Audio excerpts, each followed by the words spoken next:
I didn't do it to be a hero. Couldn't leave you there, is all. Sometimes the biggest heroes are the ones who don't want to be. Apache woman left for wolves. Cowboy's daring rescue.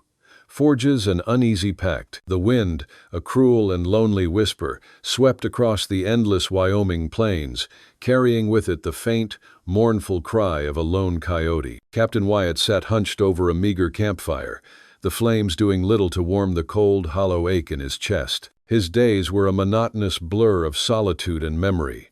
Each sunrise a reminder of what he had lost.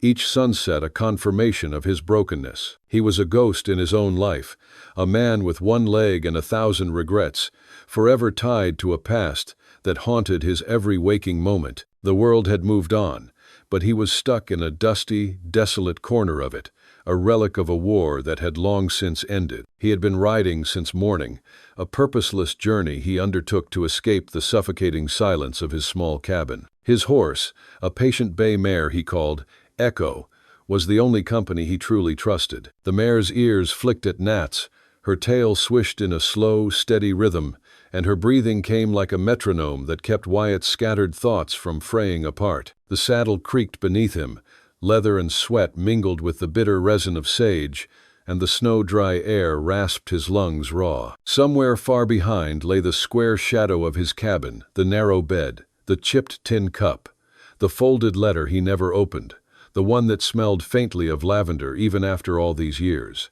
By late afternoon, the jagged ridges cut black against a bruised sky. Echo slowed on her own, shoes clinking against frost-hardened ground. Wyatt touched the mare's neck and felt her tighten, a ripple of muscle that spoke before any sound could. Danger. He lifted in the stirrups, squinting under the brim of his hat, and let his ears work for him. No cattle low, no human voices, only the wind. His right stump ached inside the carved cottonwood socket, phantom pain that came like lightning before a storm, and he knew to listen to it as one more sense. He saw her then. At first, she was only an interruption in the horizontal world, a vertical strike of shadow at the clearing's far edge. Then the clouds shifted, and the last filaments of gold combed across her face.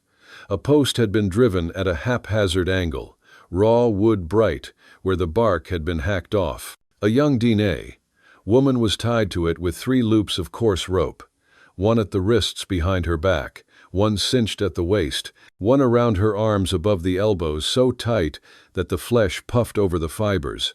The wind plucked her dress and slapped her hair across her face, but her chin stayed lifted, not pleading, not broken, just there, as unyielding as the post itself. Wyatt's breath left him in a slow, steady stream.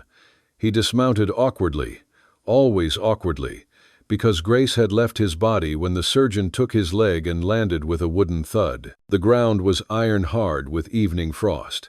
He looped ***echoes ***reins over a scrub of rabbit brush and angled himself sideways, keeping his silhouette small. He had learned that in another life, when angles and shadows and breath could mean the difference between going home to letters and not going home at all. Up close, he saw details the distance had hidden: chafed wrists, rope, burns scored like livid bracelets, dried blood at the hairline, a small feather tangled in a lock of hair blue and black, jay or magpie caught as if the wind itself had tried to crown her. Her eyes were the color of river water where it ran deep in shadow. They regarded him without blinking. "Easy," he said, before he realized he'd spoken. The word came out rough, smoke, scraped.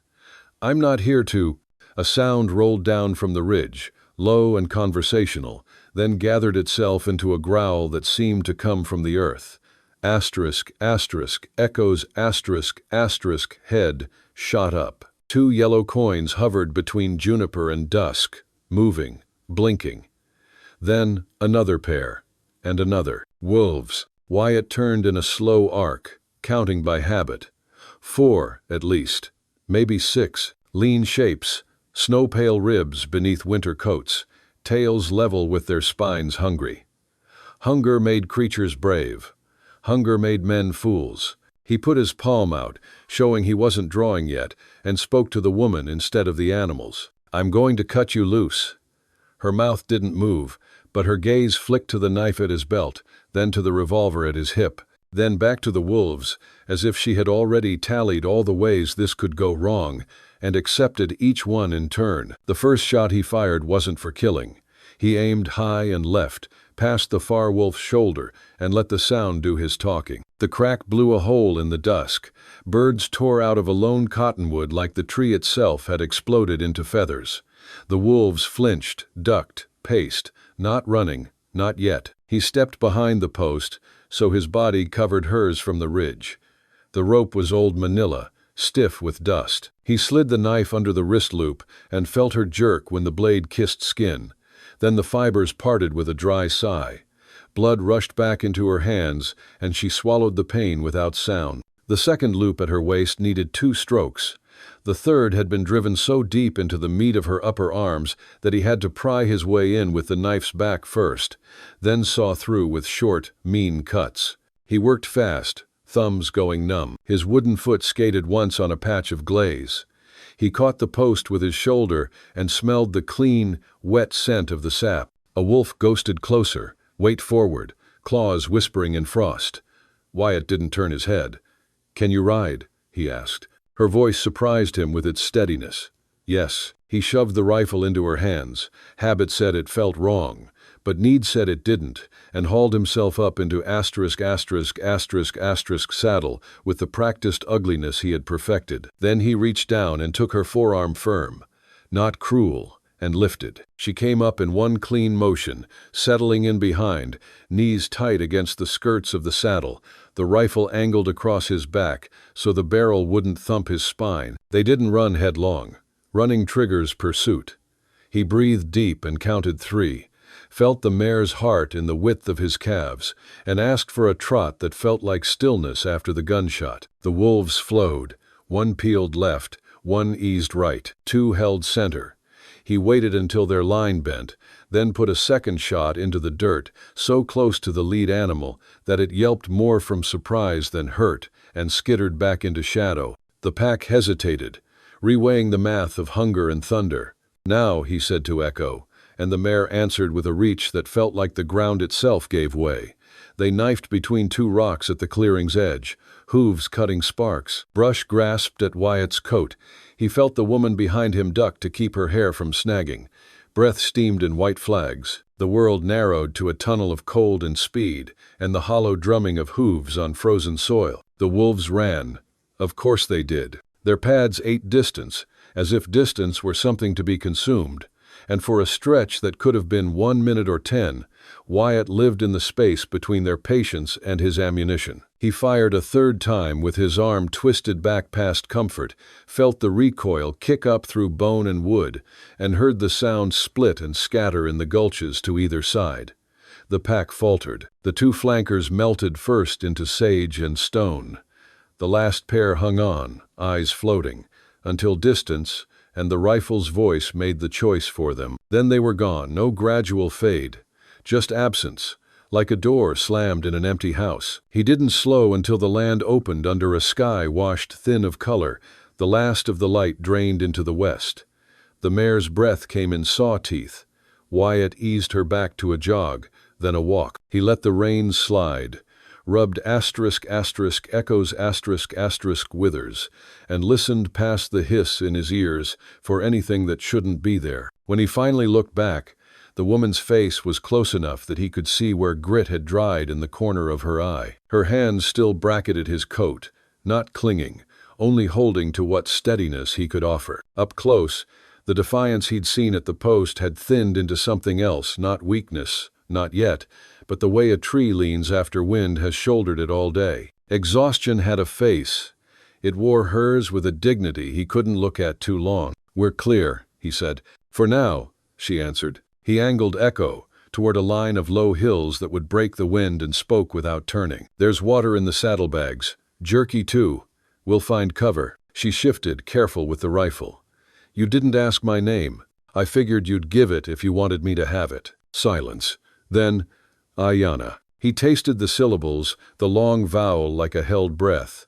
"Ayana," he said back to her, and for a reason he couldn't have explained under oath, the name laid a steadiness over the rattle in his chest. Night came complete. Stars shouldered their way out of the dark, first in twos and threes, then in irons of cold light. Somewhere a nightbird called twice and was done. Wyatt found a wash where the cottonwoods grew in a crooked procession and followed it to a cutbank half collapsed by spring flood. It made a pocket deep enough to hide a horse and two people who knew how to make themselves small. He swung down, teeth locking when his stump took weight wrong, and covered it by looping the reins, as if that's what had made him grunt. Ayanna slid off behind him and stood without swaying. Pride was a kind of bone inside some folks.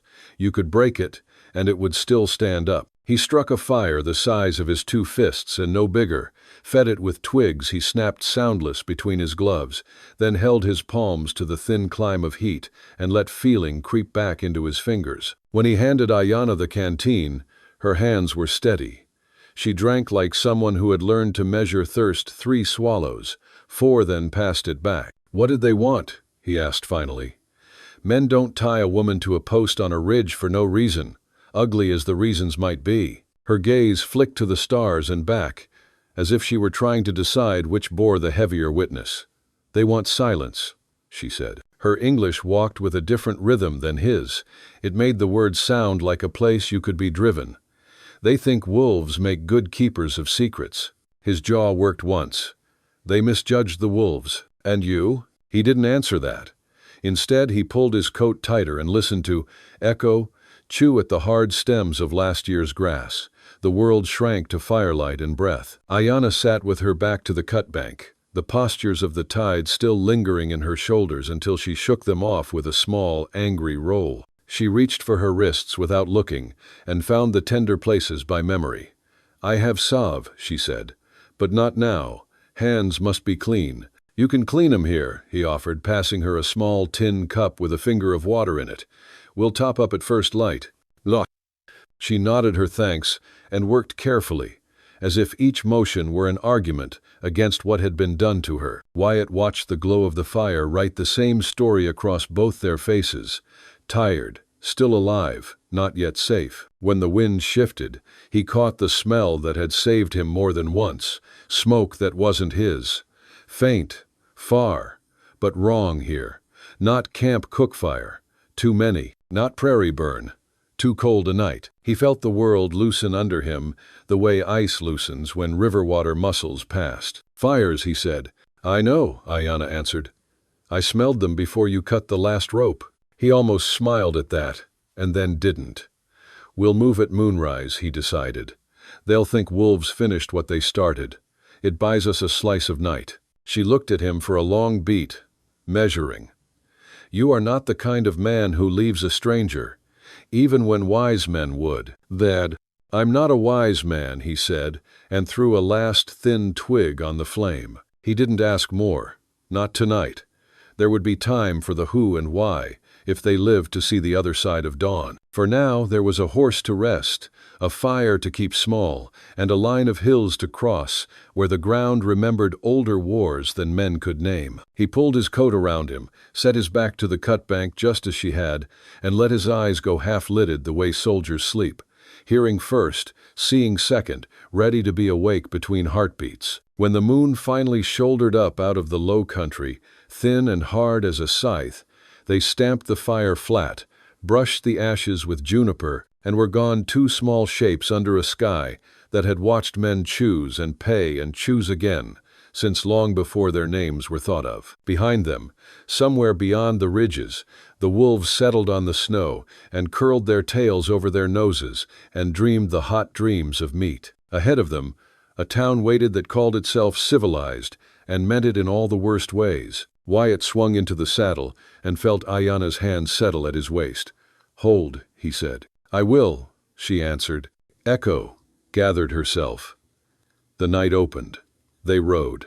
If you enjoy the story, hit that subscribe button right away, and if you don't, then just hit the like button anyway to keep more Wild West love stories coming. The wind still howled, a hollow, mournful sound, as echo thundered across the endless prairie. Captain Wyatt kept one arm tight around the woman to keep her steady as he rode, his eyes constantly scanning the inky blackness behind them. The wolves had vanished back into the wilderness, but a different kind of predator haunted his thoughts. Whoever had left her for dead wouldn't take kindly to her survival. He needed answers, and he needed them fast, before trouble came riding in with guns drawn and questions silenced by bullets. The plains stretched out like an ocean of darkness. Here and there, the skeletal shapes of cottonwoods reached into the sky, their limbs rattling in the cold wind. The mare's hooves pounded in a rhythm Wyatt knew by heart, yet even that familiar sound felt like it could vanish any second, swallowed by whatever threat prowled in the shadows. The night smelled of iron, sage, and a faint trace of wood smoke far off, the kind of smoke that told a man he wasn't alone in country that was supposed to be empty. Finally, when they were several miles from the ridge, a safe distance from the lingering threat, Wyatt slowed the horse to a careful trot. The moon, a thin sliver of bone, broke through the clouds, its silver light washing over the desolate plains. He swung down, his wooden leg making a dull thud on the dry earth, and helped her to the ground. She stood there, arms folded across her chest, watching him wearily, her posture proud, but her eyes showing the profound exhaustion of a soul that had endured too much. Wyatt removed his hat, wiping the sweat and cold dew from his brow, before speaking. His voice came out rough, the rasp of a man who hadn't spoken to another soul in weeks. "What's your name, ma'am?" For a long, silent moment, she didn't answer. A deep well of distrust etched in her face. The wind teased strands of her dark hair across her cheeks, but she didn't brush them away. She simply stared at him with that hawk's gaze. Then, in a low, steady voice, she said, "Ayanna." Her English was clear, but it carried the cadence of her people, each syllable like a drumbeat from far-off mesas. Wyatt nodded slowly. "Ayanna," he repeated, the name feeling foreign yet solid on his lips. He tilted his head, studying her face in the moonlight. "You want to tell me why a pack of wolves nearly had you for supper?" Her gaze drifted toward the horizon, jaw tight, as if she were weighing whether she could possibly trust a man who was, in all likelihood, just another part of the world that had betrayed her. For a long moment, she stayed silent, the only sound the restless stamp of ***** hoof against the hard soil. Then, finally, she spoke. "They think killing me will stop the truth," she said, her voice a fragile whisper carried by the wind. That caught Wyatt off guard, his brows knit together.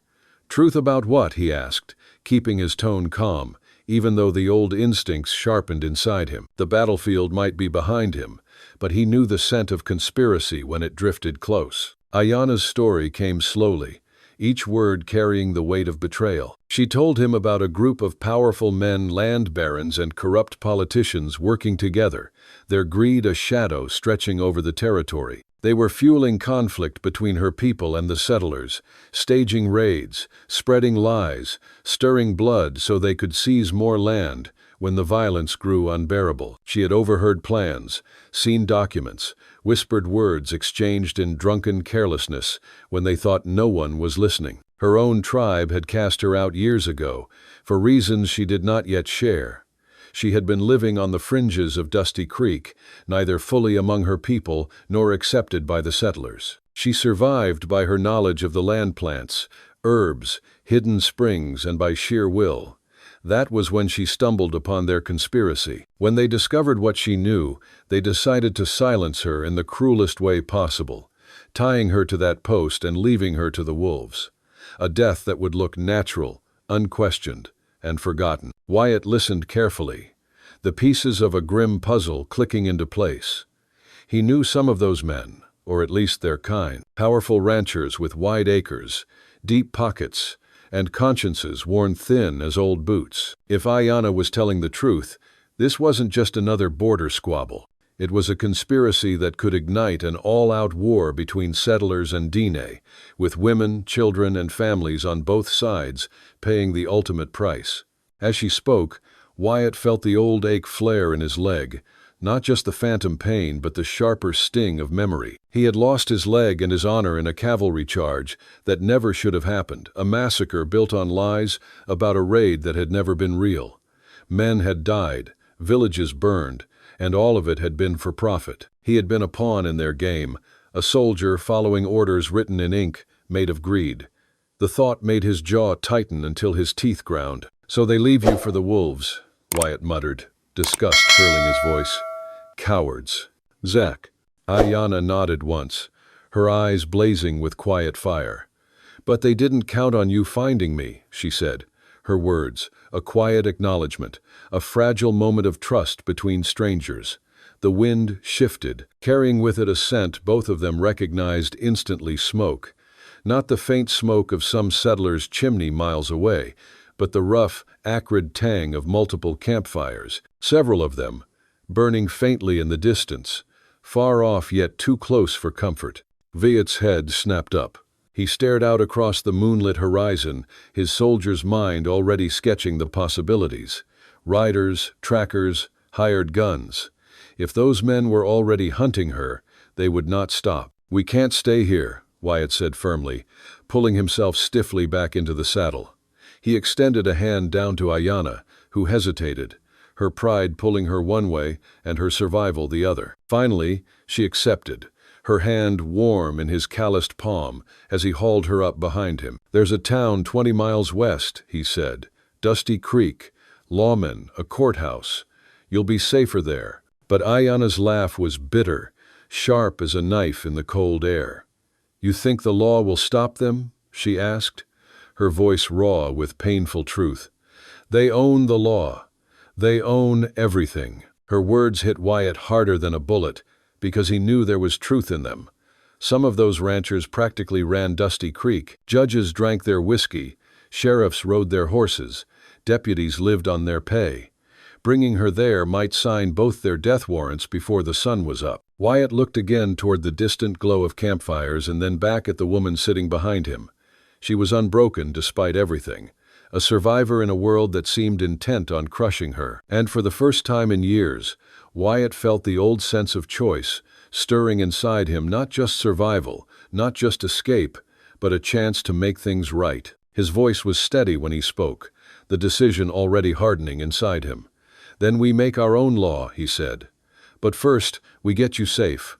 After that, we go after them." Ayanna studied him, searching his weathered face for signs of deceit. What she found instead was a tired man, scarred by war, carrying the weight of failures too heavy for one soul, but also carrying a fire he thought long dead. After a long heartbeat, she nodded, a small but decisive motion. Together they turned west, not towards safety in any real sense, but toward a future already marked with blood and defiance. As Echo carried them across the dark hills, Wyatt knew that rescuing Ayanna had been just the first step. What lay ahead was bigger than both of them, and it was a fight neither of them had asked for, but one that could change the fate of the territory before it was done. If you like Wild West love stories or Wild West stories, drop a bunch of 1 second in your place in the comments for the Wild West Love channel. Tell me where you're listening from, so I don't feel so alone out here. The night stretched on, a vast, indifferent canvas of stars,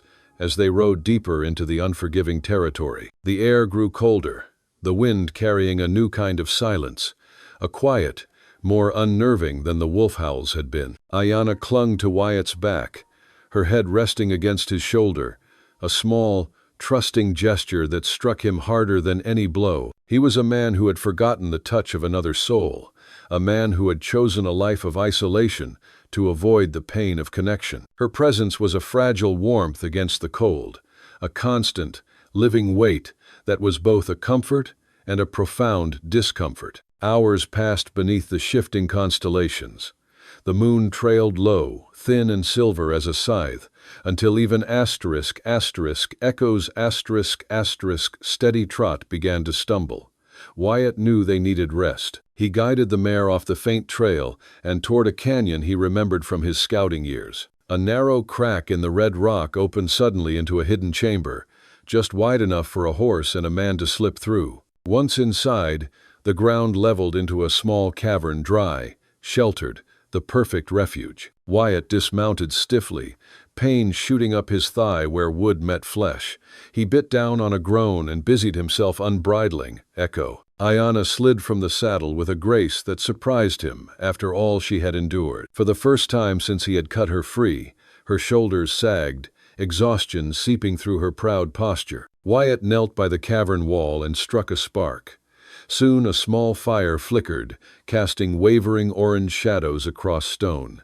The smell of smoke and pine pitch softened the night's chill. He rummaged through his saddlebag, pulled out a strip of jerky, and offered it to her along with the water skin. She accepted, her hands trembling as she raised the skin to her lips. She ate slowly, deliberately, as if each bite was a promise she hadn't expected to keep. The silence between them changed with the fire. It was no longer heavy or hostile. It became something fragile, like glass dangerous to touch, yet beautiful in its fragility. Wyatt leaned back against the wall, stretching his leg carefully, and stared at the flames. He was a man who had made peace with solitude, but tonight the presence of another voice, another breath, was a strange kind of comfort. At last, Ayanna spoke, her voice low. "Thank you," she said, her dark eyes catching the firelight. "Not just for the wolves, for believing me." Wyatt shifted uneasily, uncomfortable with gratitude. He cleared his throat. "I didn't do it to be a hero. Couldn't leave you there is all." Her gaze held his, steady and unyielding. Sometimes the biggest heroes are the ones who don't want to be, the ones who know pain and choose not to let another suffer it. Zoo. The words pierced him deeper than she could know. He looked away, jaw tightening. Yet something in his chest stirred an ache that was not pain, but remembrance. After a long pause, he found himself speaking words he had kept locked for years. He told her about the cavalry charge, about the false report that a Dine band had raided settlers. He described the chaos, the smoke, the cries, the moment he felt his leg torn from him and his soul emptied out with it. He confessed how the real truth that there had been no raid at all, only lies spun by greedy men, had broken him more than the amputation ever could. His voice cracked once, but he pressed on, because her listening eyes drew the truth out of him like water from dry stone. When he finished, the cavern was quiet but not cold. The fire popped softly, a counterpoint to his ragged breathing. Ayanna waited before she answered, as though she honored the weight of his words.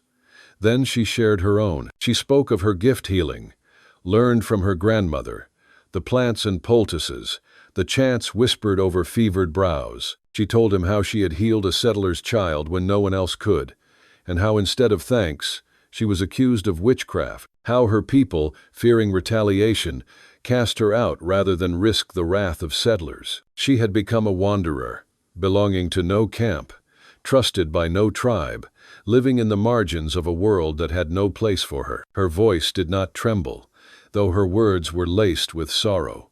Wyatt felt the fire between them grow warmer, not because of the flames, but because of the unspoken recognition. Two outcasts, broken in different ways, yet bound by wounds the world refused to heal. She reached into a small leather pouch tied at her waist and withdrew a bundle of herbs. With delicate fingers, she crushed leaves and stems, mixing them into a paste that released a pungent, earthy scent. She took his hand gently, turning it to examine the rope burns still raw across his palm from when he had cut her loose. She smeared the paste across the welts. The cool sting seeped into his skin, soothing the fire of the wounds. "This will help," she murmured. "The land provides its own medicine if you know where to look." Wyatt studied her face in the glow of the fire. She wasn't just surviving, she was carrying centuries of knowledge, the wisdom of her people, even as she walked alone. Steel and bullet had been his teachers, earth and spirit had been hers. For the first time, he realized how wrong he had been to think survival was only about strength of arms. "You keep surprising me," he admitted quietly. "And you keep surviving," she replied, a faint smile softening her features. "Perhaps we are both stubborn." The fire burned lower as the night deepened. Outside, coyotes sang their thin songs, answered by the hush of wind moving through canyon stone. The threats that chased them still lingered beyond the hills. But within the cave there was peace, fragile, temporary, but real. Wyatt looked at her across the small fire, her eyes heavy with fatigue yet still glowing with resilience. Something stirred in him he hadn't felt in years. Not desire alone, but purpose. He wasn't just living for himself anymore. For the first time since the war, he felt a reason to fight that was bigger than his own ghosts. As Echo shifted in the shadows, Wyatt laid a hand on his rifle but found no urge to reach for it. Instead, he looked at the woman who had survived abandonment, betrayal, and the wolves, and knew that if he had to stand against the world itself, he would. Not because he had chosen her fate, but because fate had placed her in his path. The flames dwindled to embers. The cave filled with the steady rhythm of her breathing, and for once, Wyatt did not dread the silence. He welcomed it. For the first time in years, the weight of the world seemed a little lighter. He closed his eyes, knowing dawn would bring danger, but also knowing that now, at least now, he wasn't alone. "Hey there, friend, take a moment and get yourself a full glass of water. It's easy to forget, but staying hydrated is crucial for your health. Also, if you've been sitting for a while, do a quick lap around the room and give your eyes a break from the screen. Your body will thank you. If you enjoy the story, hit that subscribe button right away, and if you don't, then just hit the like button anyway to keep more Wild West love stories coming." The next morning, the sun rose like a crimson wound bleeding light across the desolate plains. The world was painted in fire, the horizon aflame with streaks of scarlet and gold that burned through the lingering darkness. Wyatt emerged from the cave with stiff movements, his wooden leg dragging against the rocky floor. He inhaled deeply, filling his lungs with air that was cold, sharp, and unforgiving. Ayanna followed him, her eyes scanning the land with the attentiveness of one who had lived her life at the mercy of wilderness. They did not speak at first. Words felt unnecessary in the raw stillness of dawn. Both of them knew what was ahead. They were no longer two strangers tied together by circumstance. They were allies, bound by a fragile trust and a dangerous mission. Their destination was Dusty Creek, the very town Ayanna had warned was corrupt. It was a place Wyatt knew well enough to distrust. He had ridden through its streets years ago, when his leg was still flesh and blood. He remembered the saloon windows glowing with lamplight, the raucous laughter, the stink of whiskey and fear. Dusty Creek was no town of law. It was a kingdom of powerful ranchers and the men who served them. But it was the only place they could find the evidence Ayanna had spoken of, the only chance to bring truth into the light. The journey was long and fraught with peril. Wyatt, with his military training, navigated the treacherous terrain, always on alert for the faintest sign of ambush. He noticed every set of tracks in the dust, every disturbed patch of grass, every raven circling low. Ayanna, with her knowledge of the land, became his second set of senses. She pointed out safe trails hidden beneath scrub, signs of water where he would have seen only desert. She could read silence itself the way the wind shifted, the sudden absence of bird calls, the faint smell of leather or smoke on the air. They spotted riders on the horizon more than once. Shadows of men on horseback moved slowly against the far ridges, too far for rifles, too close for comfort. Wyatt's hand hovered near his revolver each time, but the riders never closed in. Likely bounty hunters hired by the land barons to track Ayanna down. So they moved mostly at night, cloaked in the shelter of darkness, resting only when exhaustion threatened to topple them. Wyatt's leg burned with pain, but he refused to slow down. He walked like a ghost, silent and efficient, every movement shaped by years of soldiering. Ayanna was not a fighter, yet her quiet resilience proved more powerful than any weapon. She carried herself like the land itself, scarred, enduring, unbroken. One evening, when the moon was high and they had taken refuge in a hollow beneath red stone cliffs, Ayanna bent to gather a cluster of small herbs growing stubbornly between the rocks. Her hands moved with reverence, as if she were plucking treasures instead of weeds. Wyatt watched, curious. "What are those for?" he asked, his voice a low rumble in the night. "For healing," she replied simply. She crushed the leaves into a paste and gestured for him to sit. Before he could argue, she knelt before him and lifted the hem of his trouser above the wooden socket. The skin was raw, chafed from days in the saddle. Her touch was gentle, yet firm as she applied the cool paste. Relief seeped into him, easing the ache that had been his constant companion for years. "It will not bring back what is gone," she said softly, her eyes filled with sadness older than her years. "But it will ease the pain. The land can comfort us, even when it cannot make us whole." Wyatt looked down at her, struck by the quiet conviction in her voice. He realized then that what she offered was more than medicine. It was perspective. He had spent years railing against his brokenness, but she was teaching him that healing wasn't about being whole, it was about learning to live with the scars. Her words soothed something deep within him, something he hadn't even known was still raw. For the first time in years, he felt a flicker of hope, not for a cure, but for peace. As they drew closer to Dusty Creek, the stakes grew higher. Wyatt knew they couldn't just ride into town like drifters. They had to be smart. By late evening, they found a broken-down cabin on the outskirts, its roof sagging and walls weathered gray.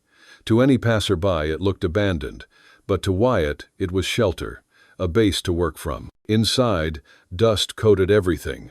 A single broken chair leaned against the wall.